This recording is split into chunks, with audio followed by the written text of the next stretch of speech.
Bakhmut பகுதியில் இன்றைக்கும் தாக்குதல் அப்படிங்கிறது கூடுதலாக இருந்திருக்கு. என்னடா சீஸ்ஃபயர் ஆச்சுன்னு சொன்னியே, சீஸ்ஃபயர் நடந்துருச்சுன்னா கண்டிப்பாக தாக்குதல்லாம் இருக்கக்கூடாது, ஏன் பாக்முத் பகுதியில் இந்த மாதிரி தாக்குதல் நடத்தியிருக்காங்க? அடுத்ததாக சீஸ்பேரோ அப்படிங்கிற ஒரு மிசைல் சீக்கிரமாக யாருக்கு கொடுக்கப்படும்?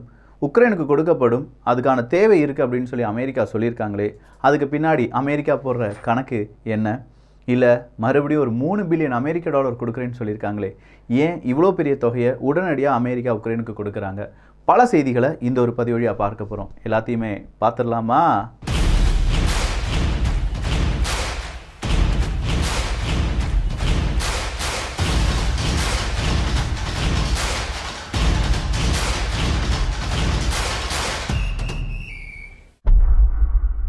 பாக்முத் பகுதியில் இப்போ யார் கூடுதலாக இருக்காங்க அப்படின்னு பார்த்தா வேக்னார் குரூப் தான். வேக்னார் குரூப்பை பொறுத்த வரைக்கும் பாக்முத் பகுதியில் இருக்கக்கூடிய சால்ட் மைன் அப்படிங்கிறது அவங்களுடைய பார்வையில் இருக்குது அப்படிங்கிறத உளவு செய்திகள் பல ரிப்போர்ட்டை வெளியில் விட்டுருந்தாங்க. வேக்னார் குரூப் ஆல்ரெடி சில விஷயங்களை சொல்லியிருந்தாங்க. பாக்முத் பகுதியை பிடிப்பதற்கு கொஞ்சம் கஷ்டமாக தான் இருக்குது, ஒவ்வொரு வீடும் ஒரு பெரிய படையாக மாறி நிற்கிறது அப்படின்னு தான். அதாவது அங்கே இருக்கக்கூடிய மக்கள் எல்லாருமே ஒவ்வொரு வீட்டுக்குள்ளே மிசைல் வச்சு இல்லாட்டி துப்பாக்கி வச்சு சுட்டு எதிரி படைகள் வராமல் அங்கே பாதுகாத்து கொள்கிறார்கள் அப்படின்னு சொல்லியிருந்தாங்க.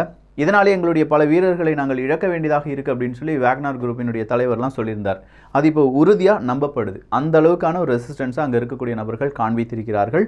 ஸோ அது கூடவே என்னதான் சீஸ்ஃபயர் நடந்தாலும் ரஷ்யா சீஸ்ஃபயரை சொல்லியிருக்காங்க, உக்ரைன் அதை மறுக்கிறாங்க. எங்களுக்கு சீஸ்ஃபயர் வேண்டாம், நீங்கள் செய்கிறது ஒரு பெரிய ட்ராமா அப்படின்னு சொல்கிறாங்க.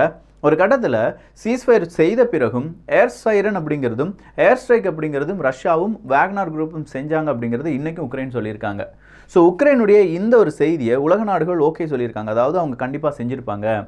உக்ரைன் இப்படி சொல்கிறாங்கன்னா அமெரிக்கா முதல் எல்லா நாடுகளுமே உக்ரைனுக்கு ஆதரவாக திரும்பி நிற்கிறது. ஆனால் இந்த பக்கம் புட்டின் அவர்கள் என்ன சொல்லியிருக்காங்கன்னா, ஆர்த்தடாக்ஸ் சர்ச்சுக்கு நான் மிகப்பெரிய நன்றியை தெரிவித்துக் கொள்கிறேன். ஏன்னா யுத்தம் நடக்கக்கூடிய அந்த சிச்சுவேஷனில் கூடுதலாக ரஷ்யாவினுடைய வீரர்களுக்கு பாதுகாப்பாக இருந்தது ஆர்த்தடாக்ஸ் சர்ச் தான் அப்படிங்கிற உண்மையை போட்டு உடைச்சிட்டார். ஸோ 2-3 தினங்களுக்கு முன்னாடி இருந்தே ஆர்த்தடாக்ஸ் சர்ச்சுக்கும் ஜெலன்ஸ்கி அவர்களுக்கும் ஆகலை. அங்கே இருக்கக்கூடிய மத குருக்கள் எல்லாமே கைது பண்ணுறாங்க. அங்கே இருக்கக்கூடிய பல ஆர்த்தடாக்ஸ் சர்ச் அப்படிங்கிறது மூடப்படுகிறது அப்படிங்கிற செய்தியெல்லாம் நம்ம பார்த்துட்டு வந்தோம்.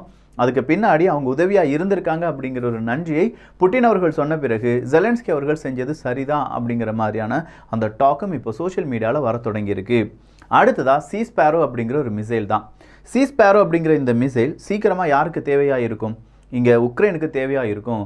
ஏன்னா சீஸ்பேரோ மிசைல் அப்படிங்கிறது ரொம்ப அதிநவீனம். அதே நேரத்தில் ரஷ்யாவினுடைய ஏர் டிஃபென்ஸ் கூட சேர்ந்து இது ஒர்க் பண்ணுறதுக்கு ரொம்ப சூப்பரான ஒரு மிசைலாக இருக்க போகுது அப்படிங்கிற ஒரு அறிவிப்பை அமெரிக்கா இன்று வெளியிட்டிருக்கிறது.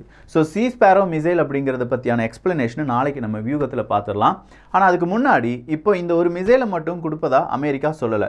$3 பில்லியன் அமெரிக்க டாலருக்கான உதவியை நாங்கள் கொடுக்க போகிறோம் அப்படின்னு சொல்லி அமெரிக்கா சொல்லியிருக்காங்க. இதுக்கு தான் உக்ரைனுடைய ஜெலன்ஸ்கி அவர்கள் என்ன சொல்லியிருக்காங்கன்னா, எப்பா இந்த ஒரு நியூ இயர் இல்லாட்டி இந்த ஒரு கிறிஸ்மஸ், இப்போ தான் ஆர்த்தடாக்ஸ் கிறிஸ்மஸ் அப்படிங்கிறத அவங்க கொண்டாடிட்டு இருக்காங்க, அந்த கிறிஸ்மஸில் எங்களுக்கு கிடைக்கிற மிகப்பெரிய கிஃப்ட் இதுதான். இவ்வளோ பெரிய ஹியூஜ் அமௌண்ட்டை நாங்கள் ஒரே அடியாக ஒரு எய்டாக எங்களுக்கு கிடைக்கும் நினச்சி கூட பார்த்ததில்லை அப்படின்னு சொல்கிறாங்க. அமெரிக்கா வெளியிட்ட எய்ட் அமௌண்ட்லேயே இந்த $3 பில்லியன் அமெரிக்க டாலர் அப்படிங்கிறது ஒரு ஸ்ட்ரக்சரில் கொடுக்குறது அப்படிங்கிறதுலாம் இதுதான் முதல் முறை. ஸோ இவ்வளோ பெரிய அமௌண்ட்டை ஏன் அமெரிக்கா இப்போ இங்கே இன்வெஸ்ட் பண்ணுறாங்க? அதாவது ஜெலன்ஸ்கி அவர்களுடைய வார்த்தையின் அடிப்படையில் ஒரு இன்வெஸ்ட்மெண்ட் தான். ரஷ்யா உக்ரைன் பிரச்சனையில் உக்ரைன் ஜெயிப்பதற்கு இனி ஃபண்ட் அப்படிங்கிறது தான் கூடுதலாக வேணும். ஏன்னா ரஷ்யாவுக்கு போதுமான அளவு பொருளாதார நெருக்கடி கொடுத்தாச்சு, ஆயில் ப்ரைஸ் கேப் போட்டாச்சு, கூடிய சீக்கிரம் கேஸ் ப்ரைஸ் கேப் அப்படிங்கிறது வருவதற்கான வாய்ப்புகள் இருக்குது. வின்டர் வேறு நடந்துட்டு இருக்கு. பல இழப்புகளை ரஷ்யா சந்தித்து கொண்டிருக்கும் இந்த நேரத்தில் உக்ரைனுக்கு பல நாடுகள் உதவி செய்கிறோம் அப்படின்னு சொல்கிறாங்களே தவிர உதவி செய்ய மாட்டேங்காங்க. அதெல்லாமே ஓவர் கம் பண்ணுறதுக்கு அமெரிக்கா இன்றைக்கி $3 பில்லியன் அமெரிக்க டாலரை கொடுத்து எல்லா நாடுகளும் அவங்களுடைய அலைஸ் இருப்பாங்கல்ல, அவங்க எல்லாரையும் கூப்பிட்டு எப்போ நம்ம என்ன செய்யணும், கண்டிப்பாக உக்ரைனுக்கு உதவணும். இப்போ நம்ம உக்ரைனுக்கு உதவலைன்னா எப்போவுமே உதவிட்டு எந்த பிரயோஜனமும் கிடையாது. சோவியத் யூனியன் ரஷ்யா மறுபடியும் ரீஸ்ட்ரக்சர் ஆகி பெருசாக வந்துடும். அதனால் நம்ம என்ன செஞ்சிடணும், உக்ரைனுக்கு உதவணும் அப்படிங்கிற ஒரு கோரிக்கையை வச்சு வராங்க. ஸோ பென்டகனுடைய இந்த ஒரு கூட்டமைப்பு, அதாவது உக்ரைனுக்கு உதவக்கூடிய நாடுகளுடைய கூட்டமைப்பை மறுபடியும் ஒரு ரிஃப்ரெஷ் பண்ணிட்டு இருக்காங்க அமெரிக்கா. அமெரிக்காவினுடைய இந்த ரிஃப்ரெஷ்மெண்ட் கண்டிப்பாக யாருக்கு நல்லதாக மாறும்? உக்ரைனுக்கு நல்லதாக மாறும். ஆனால் இதை யாரும் எதிர்பார்த்துட்டு இருப்பாங்க? ரஷ்யாவும் எதிர்பார்த்துட்டு இருப்பாங்க. கண்டிப்பாக அமெரிக்கா இப்படி ஒரு விஷயத்தை செய்வாங்க, உக்ரைனுக்கு ஆதரவான நிலைப்பாடை அவங்க எடுப்பாங்க அப்படிங்கிறது ரஷ்யாவுக்கும் தெரியும். ஸோ பார்க்கலாம் அடுத்ததாக என்ன நடக்க போகுது அப்படின்னு சொல்லி. அடுத்ததாக குளோபல் ஃபுட் ப்ரைஸ் அப்படிங்கிறது தான் 2023 குளோபல் ஃபுட் ப்ரைஸ் அப்படிங்கிறது 2022 விட கூடுதலாக இருக்க போகுது அப்படிங்கிற அறிவிப்பை இன்னைக்கு பல நாடுகளும் வெளியிட ஆரம்பித்திருக்கிறார்கள். அதற்கு மெயினாக அவங்க சொல்கிற காரணம் என்ன அப்படின்னு பார்த்தீங்கன்னா, கோதுமை ஏற்றுமதி அப்படிங்கிறது அறவே இல்லாமல் போயிடுச்சு. முக்கியமான நாடுகள், கிடைக்கக்கூடிய நாடுகள், கிடைக்க வேண்டிய நாடுகளுக்கு கொடுக்காம என்ன செஞ்சிட்டாங்க, ஏமாத்திட்டாங்க. அதாவது ஆப்பிரிக்க நாடுகளுக்கெல்லாம் கோதுமை போகாமல் ஐரோப்பிய ஒன்றிய நாடுகள் சில நாடுகளுக்கு மட்டும் உக்ரைனுடைய கோதுமை போயிட்டு இருக்கு அப்படிங்கிறத புட்டின் அவர்களே ஒரு குற்றச்சாட்டாக வச்சிருந்தார். இப்போ அதே குற்றச்சாட்டை மக்கள் எல்லாருமே வைக்க ஆரம்பிச்சிட்டாங்க. பிரான்ஸில் இருக்கக்கூடிய டிபி ட்ரூப்ஸ் நண்பர்கள் ஒரு மெசேஜ் அனுப்பி விட்டுருந்தாங்க. ஒரு 2-3 வாரத்துக்கு முன்னாடி போய் நாங்கள் பிரெட் விலையை கேட்டோம்ப்பா, இப்போ நாங்கள் பிரெட் விலையை கேட்கும்போது கூடி இருக்கு. ஸோ நீங்கள் சொல்கிற மாதிரி இன்னும் ஃபுட் ப்ரைஸ் அப்படிங்கிறது இன்க்ரீஸ் ஆச்சுன்னா எங்களுடைய நிலைமை என்னவாக இருக்கும் அப்படிங்கிறது அந்த நண்பர் கேட்டிருந்த கேள்வி. கண்டிப்பாக இந்த கேள்வியை பிரான்ஸில் இருக்கக்கூடிய நண்பர் மட்டும் கிடையாது, யூகேயில் இருக்கக்கூடிய நண்பர்கள், இல்லாட்டி இந்தியாவில் இருக்கக்கூடிய உறவுகள், இலங்கையில் இருக்கக்கூடிய உறவுகள் எல்லாருமே கேட்கலாம். வேர்ல்டு லெவலில் கோதுமை அப்படிங்கிறது 100 கிலோ ஏற்றுமதி ஆனது அப்படின்னா 25 கிலோவை யார் தான் கொடுத்தாகணும்? இந்த ரஷ்யாவும் உக்ரைனும் சேர்ந்து கொடுத்து தான் ஆகணும். அது இல்லாமல் இன்ஃப்ளேஷன் வந்துருச்சு, ஒரு பக்கமாக கொரோனா வைரஸ் வந்துட்டு இருக்கு, இன்னொரு பக்கமாக பெரிய அளவில் ரிசர்ஷன் வந்துட்டு இருக்குன்னு சொல்கிறாங்க. இது எல்லாமே இந்த ஒரு ஃபுட் ப்ரைஸ் இன்க்ரீஸ் ஆகிறதுக்கான வாய்ப்புகளை அதிகரிக்கின்றன. அடுத்ததாக போலந்து தான். போலந்து இன்னைக்கு ஒரு அறிவிப்பு கொடுத்துருக்காங்க. அவங்க கன்சிடர் பண்ண போகிறாங்க, உக்ரைன் போலந்து கிட்ட ஜெர்மனி மேட் டேங்க் அப்படிங்கிறது, லெப்பர்ட் டேங்க் அப்படிங்கிறது இருக்குது. இந்த லெப்பர்ட் டேங்க் அப்படிங்கிறத யார் கேட்டுட்ருக்காங்க? உக்ரைன் கேட்டுட்ருக்காங்க. ஸோ அதை கொடுத்துடலாமா, அதை கொடுத்து இப்போது உக்ரைனுக்கு தேவையான உதவிகளை நம்ம செஞ்சிடலாமா அப்படின்னு சொல்லி போலந்து யோசிச்சுட்டு இருக்கிறாங்க. அதை கொடுத்துட்டாங்கன்னா கண்டிப்பாக உக்ரைனுடைய பலம் இன்னும் அதிகரிக்கும் அப்படிங்கிற ஒரு செய்தி வெளியாகி இருக்கிறது. So Poland already Patriot missiles அப்படிங்கிறதெல்லாம் நீங்கள் உக்ரைனுக்கு கொடுத்தே ஆக வேண்டும் அப்படின்னு சொல்லி ஜெர்மனிட்ட ரொம்ப பெரிய சண்டைக்கெல்லாம் போனாங்க. இப்போ போலந்தே உதவி செய்ய முடியும் அப்படிங்கிற நிலை வரும்போது போலந்து உதவி செய்யாமையாக இருக்க போகிறாங்க. ஆனால் இந்த உதவிகள் எல்லாமே அவங்களுடைய அந்த ஒரு கடன் கணக்கில் சேர்க்கப்படும் என்பதும் இங்கே குறிப்பிடத்தக்கது. அடுத்ததாக இன்னொரு ஷாக்கிங்கான நியூஸ்.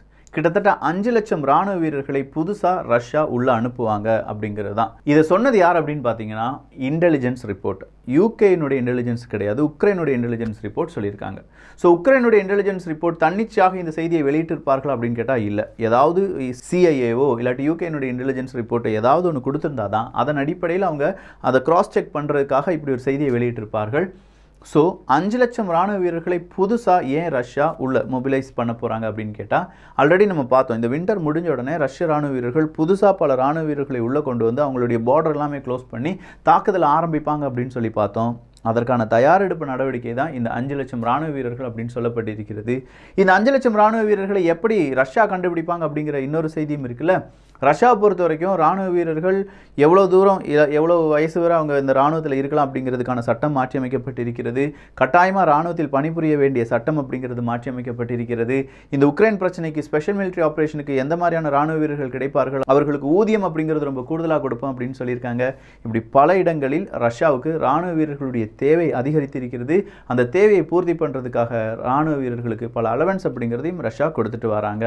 அடுத்ததாக ஜஸ்டிஸ் மினிஸ்டர்ஸ். இந்த ஜஸ்டிஸ் மினிஸ்டர்ஸ் அப்படின்னு சொல்லக்கூடிய பல அமைச்சர்கள் எல்லாருமே சேர்ந்து லண்டன்ல வச்சு போட போறாங்க. லண்டன் இந்த மீட்டிங் அப்படின்னு சொல்லும்போது எதுக்காக ஜஸ்டிஸ் மினிஸ்டர்ஸ் இந்த லண்டன்ல இப்படி ஒரு மீட்டிங்கை போட போறாங்க? வேற எதுக்கும் கிடையாதுங்க. உக்ரைனுக்கு எதிராக ரஷ்யா வார் கிரைமை செஞ்சிருக்காங்களா இல்லையா, இது எல்லாருமே கேட்கக்கூடிய கேள்வி. இந்த கேள்விக்கு உக்ரைன் என்ன சொல்கிறாங்கன்னா, எங்ககிட்ட ப்ரூஃப் இருக்குது, நாங்கள் கலெக்ட் பண்ணிகிட்ருக்கோம். அமெரிக்கா என்ன சொன்னாங்கன்னா, யார்கிட்ட வேணாலும் ப்ரூஃப் வரட்டும், அதெல்லாம் எங்ககிட்ட தாங்க, நாங்கள் இன்டர்நேஷ்னல் கிரிமினல் கோர்ட்டுகிட்ட போய் ரஷ்யா இந்த மாதிரி வார் கிரைம்லாம் செஞ்சுருக்காங்கன்னு சொல்லி அதை ப்ரூவ் பண்ணிடுறோம் அப்படின்னு சொல்லியிருந்தாங்க.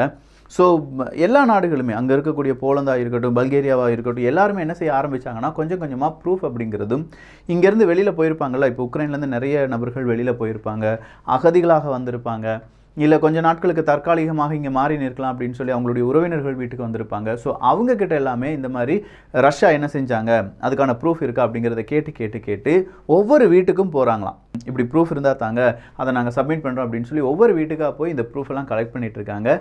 இதை தான் லண்டனில் வச்சு இவங்க டிஸ்கஸ் பண்ண போகிறாங்க. ஸோ ரஷ்யா இங்கே வார் கிரைம் செஞ்சாங்களா இல்லையா அப்படிங்கிறது கேள்வியே கிடையாது. ரஷ்யா எவ்வளவு வார் கிரைமை செஞ்சுருக்காங்க, எப்படி செஞ்சுருக்காங்க அப்படிங்கிறத மட்டும் கேள்வியாக கேட்டு அதற்கான ப்ரூஃப் எல்லாமே டிஸ்கஸ் பண்ணி ரஷ்யாவுக்கு எதிரான காய் நகரத்தில் எப்படி செய்யலாம் அப்படிங்கிறத செய்ய போகிறாங்க. அடுத்ததாக யூரோப்பியன் பார்லிமெண்ட்டினுடைய பிரசிடென்ட் இருப்பாங்கல்ல, அவங்க என்ன சொல்லியிருக்காங்கன்னா, யூரோப் ஒரு 19 பில்லியன் அமெரிக்க டாலரை நம்ம அங்கே கொடுக்குறோன்னு சொல்லியிருந்தோம்ப்பா, அதுக்கான ஒரு ஹாஃபையாவது அங்கே கொடுத்துடணும், ஒரு 9லேருந்து 10 பில்லியன் அமெரிக்க டாலராவது நம்ம கொடுத்துடலாம்ப்பா, ஏன்னா உக்ரைன் ரொம்ப கஷ்டத்தில் இருக்காங்க அப்படின்னு சொல்லியிருக்காங்க. இதை ரிக்வஸ்ட்டாக வச்சுருந்தார் ஜெலன்ஸ்கி அவர்கள். ஞாபகம் இருக்கா? 2-3 தினங்களுக்கு முன்னாடி யூரோப் எங்களுக்கு ஒரு 19 பில்லியன் தரணும்னு சொல்லியிருந்தாங்கப்பா, அதை சீக்கிரமாக தந்தீங்கன்னா எங்களுக்கு இந்த 2023 வெற்றிகரமாக தொடங்குவதற்கு காரணமாக மாறும் அப்படின்னு சொல்லியிருந்தாங்க. ஜெலன்ஸ்கி அவர்கள் இன்னைக்கு ஒரு வார்த்தையும் சொல்லியிருக்கார். 2023 உக்ரைனுடைய இலக்கு என்ன அப்படின்னு கேட்டிங்கன்னா, ரஷ்யா உக்ரைன் போரில் நாங்கள் ஜெயிப்பது தான் அப்படின்னு சொல்லியிருந்தாங்க. ஸோ இப்போ நாங்கள் ஜெயிப்பது தான் அப்படிங்கிற அந்த ஒரு கன்சிடரேஷன்லேருந்து எப்படியெல்லாம் ஜெயிக்க முடியும், யார் யார் நமக்கு உதவி செய்ய வேண்டும் அப்படிங்கிறத ஜெலன்ஸ்கி அவர்கள் பட்டியல் போட்டு வச்சு ஐரோப்பிய ஒன்றியத்தெல்லாம் கேள்வியாக கேட்டிருக்கும்போது இப்போ ஜெலன்ஸ்கி அவர்களுக்கு ஆதரவாகவே ஒரு செய்தி வெளியாகி இருக்கிறது. அடுத்ததா 3 பில்லியன் அமெரிக்க டாலரை அமெரிக்கா வந்து யாருக்கு கொடுக்க போகிறாங்க, உக்ரைனுக்கு கொடுக்க போகிறாங்க அப்படின்னு சொல்லி பார்த்தோம்ல, அதில் பீரங்கிகளை அழிப்பதற்கான ஆர்ட்டிலரி கன்ஸ், அதே மாதிரி ஆன்டி டேங்க் கைடட் சிஸ்டம், இது எல்லாத்தையுமே யார் கொடுக்க போகிறாங்க, அமெரிக்கா உக்ரைனுக்கு கொடுக்க போகிறாங்க. ஸோ இதனால் உக்ரைன் என்ன சொல்கிறாங்கன்னா, இந்த உதவிகள் மாதிரியே பல நாடுகள் ஒன்றிணைந்து ஒரே நேரத்தில் எங்களுக்கு உதவிகளை தந்துட்டாங்கன்னா எங்களால் சுலபமாக ரஷ்யாவை வீழ்த்த முடியும் அப்படின்னு சொல்லியிருக்காங்க. ஸோ ரஷ்யாவினுடைய நிலைப்பாடு, அவங்க இப்போ ரஷ்யா உக்ரைன் பிரச்சனையை ஜஸ்ட் 2 நாட்டு பிரச்சனையாக பார்க்கல, ஆர்டிக் ரீஜனில் அவங்களுடைய ஃப்ரிகேட் அனுப்பி விட்டாங்க, அடுத்ததாக பிளாக் சி வழியாக அவங்களுடைய ஃப்ரிகேட் அனுப்பி விட்டாங்க, அது எல்லாத்துலேயுமே அவங்களுடைய ஹைப்பர்சோனிக் மிசைலை லோட் பண்ணி வச்சுருந்தாங்க. இதை ஏன் செஞ்சாங்கன்னா, எல்லா நாடுகளுக்கும் நான் எச்சரிக்கையாக தாண்டா இருக்கேன் அப்படிங்கிறது தான். அதுக்கு 1 மாதத்துக்கு முன்னாடி இருந்தே அணு ஆயுத பிரச்சனை அப்படிங்கிறது பேசப்பட்டது. யார் என்ன செஞ்சாலும் சரி, இல்லாட்டி ரஷ்யாவை அழிக்க நினைத்தது என்றால் அந்த நாட்டை நாங்கள் ஒன்றுமில்லாமல் செய்து விடுவோம் அப்படின்னு சொன்னாங்க. இப்படி பல நேரங்களிலும் ரஷ்யாவும் என்ன தான் செஞ்சிட்டு இருக்காங்க, இந்த ஒரு மிரட்டலுக்கு பதிலடி கொடுத்துட்டு இருக்காங்க. ஆனால் கூடுதலும் ரஷ்யாவுக்கு இது ஒரு பேக் ஃபயராக மாறிட்டு இருக்கு அப்படின்னு சொல்லலாம். அடுத்த ஒரு ரஷ்யாவினுடைய பின்னடைவு என்ன அப்படின்னு பார்த்தீங்கன்னா, ஈரான் தான். ஈரான் ட்ரோன்ஸ் அப்படிங்கிறது தான் கூடுதலாக ரஷ்யா பயன்படுத்திட்டு வராங்க. கடந்த சில நாட்களில் மட்டுமே 500க்கும் அதிகமான ட்ரோன்ஸை நாங்கள் அழித்திட்டோம் அப்படின்னு சொல்லி உக்ரைன் அரசாங்கம் வெளியிட்டிருந்தது ஒரு செய்தியை. ஸோ இப்போ ஈரானுடைய அந்த ட்ரோன் ஃபேக்ட்ரி இருக்குது பார்த்தீங்களா, அந்த ஃபேக்ட்ரிக்கு எதிரான நடவடிக்கையில் இப்போ அமெரிக்கா ஈடுபட்டு வருகிறது. அந்த ஃபேக்ட்ரிக்கு யார் ஓனராக இருக்காங்க, அங்கே எப்படி சரக்கு வருது, அதுக்கு பின்னாடி இருக்கக்கூடிய சூட்சமங்கள் என்ன, இது எல்லாத்தையுமே ஸ்டடி பண்ணி அதுக்கு எதிரான அந்த ஃபேக்ட்ரிக்கு எதிரான தடையை அமெரிக்கா போட்டு வருகிறது. இது ரஷ்யாவுக்கான அடுத்த பின்னடைவு அப்படின்னு சொல்லலாம். இதிலிருந்து ரஷ்யா மட்டும் தப்பிச்சா போதாது, ஈரானையும் சேர்த்து தப்பிக்க வைக்கணும், ஈரானையும் காப்பாற்றணும். ஸோ ஒரே நேரத்தில் 2 நாடுகளை காப்பாற்ற வேண்டிய ஒரு அந்த நிர்பந்தம் ரஷ்யாவினுடைய அதிபர் புட்டின் அவர்களுக்கு ஏற்பட்டிருக்கிறது. யுஎஸ் செனட்டரை இன்னைக்கு ஜெலன்ஸ்கி அவர்கள் சந்தித்தார்கள். அப்படி சந்தித்த உடனே அதனுடைய அந்த ப்ரெஸ் கான்ஃபரன்ஸில் அவர் என்ன சொல்கிறாருன்னா, இந்த ரஷ்யா ப்ளே பண்ணுற கேமெல்லாம் நாங்கள் நம்ப மாட்டோம், அதுக்காக தான் யூஎஸ் செனட்டர்கிட்டே நாங்கள் பேசிட்டோம், ரஷ்யா அவங்க காய் நகர்த்தலாக இதை பார்க்குறாங்க, சீக்கிரமாக அவங்களுடைய ட்ரூப்ஸை ரீக்ரூப் பண்ணுறதுக்காகத்தான் இந்த சீஸ்ஃபயர் அப்படிங்கிறது அவங்க தன்னிச்சையாக ஏற்பாடு செஞ்சுருக்காங்க, இதை நாங்கள் நம்பி நாங்கள் போரை நிப்பாட்டிட்டோம்னா எங்களால் எதுவுமே செய்ய முடியாது, அதனால தான் நாங்கள் யுத்தம் செஞ்சுட்ருக்கோம் அப்படின்னு சொன்னாங்க. ஆனால் இந்த பக்கம் புட்டின் அவர்கள் என்ன சொன்னாங்கன்னா, நாங்கள் சீஸ்ஃபயருக்கு வந்த பிறகும் இவனு வந்து எங்களுக்கு எதிராக இப்படி தாக்குதலாம் நடத்துகிறாங்க, இதை கேட்பதற்கு யாருமே இல்லையா அப்படின்னு சொல்லியிருந்தாங்க. ஐஏஏ அமைப்பு, ரெட் கிராஸ் அமைப்பு கூட இதுக்கு கண்டனத்தை தெரிவித்திருந்தார்கள் உக்ரைனுக்கு எதிராக. ஆல்ரெடி அவன் சீஸ்ஃபயர் போட்டிருக்கான், நீ ஏன்டா சீஸ்ஃபயர் போடலை அப்படின்னு சொல்லி.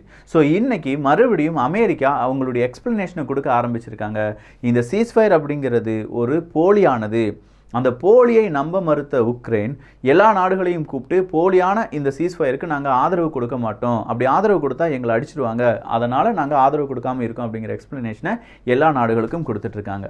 ஸோ சீஸ்ஃபயர் அப்படிங்கிறதுல இவ்வளோ பெரிய பிரச்சனைகள் வரும்போது, இல்லை சீஸ்பேரோ அப்படிங்கிற அடுத்த மிசைல்ஸ் உக்ரைனுக்கு கிடைக்கும்போது, அடுத்ததாக ரஷ்யா உக்ரைன் பிரச்சனையில் ரஷ்யாவினுடைய 5 லட்சம் இராணுவ வீரர்கள் புதுசாக உக்ரைனுக்குள்ளே வரும்போது, கிரீமியா போன்ற பல இடங்களில் ரஷ்யாவினுடைய செக்யூரிட்டியை பலப்படுத்தும் போது என்னென்ன நடக்கும், எப்படி நடக்கும், ஏன் நடக்கும், இது எல்லாத்தையுமே நம்ம எதில் பார்க்க போகிறோம், வியூகம் அப்படிங்கிற நம்ம சேனலில் பார்க்க போகிறோம். நாளைக்கு சீஸ்பேரோ அப்படிங்கிற அந்த மிசைல் சிஸ்டத்தை பற்றியும், கூடுதலாக ரஷ்யா உக்ரைன் பிரச்சனையில் என்னென்ன மிசைல்ஸ் புதிதாக யூஸ் பண்ண போகிறாங்க அப்படிங்கிற அந்த ஒரு காணொலியும் வரப்போகுது. ஸோ அதுக்கு காத்திருங்கள். இதே மாதிரி இந்தியாவினுடைய பல மிசைல் சிஸ்டம், அதனுடைய டெக்னாலஜி, இது எல்லாமே இனிமேல் வியூகத்தில் பகிரப்படும். ஸோ இந்த ஒரு காணொலி பற்றி உங்களுடைய கருத்துக்கள் இங்கே வரவேற்கப்படுகின்றன. எல்லோரும் வியூகத்தில், தமிழ் வியூகத்தில் இணைந்திருங்கள். நல்லதை பகிர்ந்து நல்ல சமுதாயத்தை உருவாக்குவோம். நன்றி, வணக்கம்.